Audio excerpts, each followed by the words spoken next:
इतिहास कई बार खुद को दोहराता है, लेकिन वैसे ही नहीं जैसे पहले हुआ। कांग्रेस में बगावत का बिगुल बजाने वाले सचिन पायलट के पिता राजेश पायलट भी अपने जमाने में सवाल उठाते रहे हैं। आज सचिन की महत्वाकांक्षा की डोर राजस्थान के मुख्यमंत्री पद से जुड़ी है,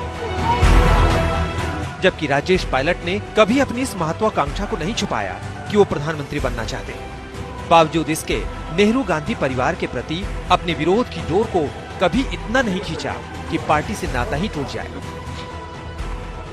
Damages the organization when the feedback does not reach the leader properly, and that is why, frankly, Rajiv Gandhi ji at later stage was reaching every corner.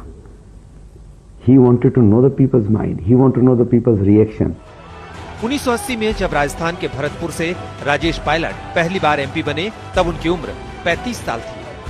Indira Gandhi और संजय गांधी का हाथ पकड़कर उन्होंने राजनीति में प्रवेश किया, लेकिन सत्ता में जो कांग्रेसी प्रधानमंत्री रहा वो उसके लाडले रहे।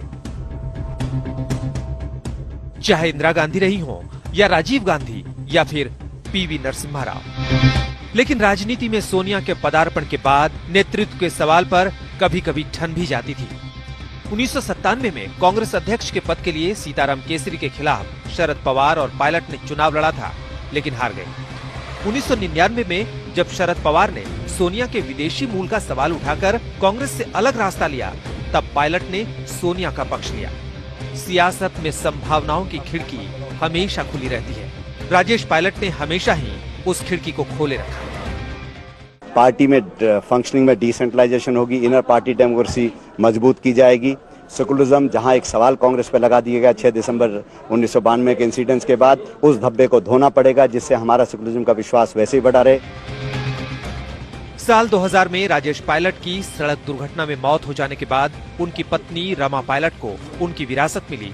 तब सचिन पायलट 25 साल के भी नहीं थे कि लोकसभा का चुनाव लड़ पाते, लेकिन 2004 में 28 साल के सचिन ने पिता की सियासी पगड़ी बांध ली।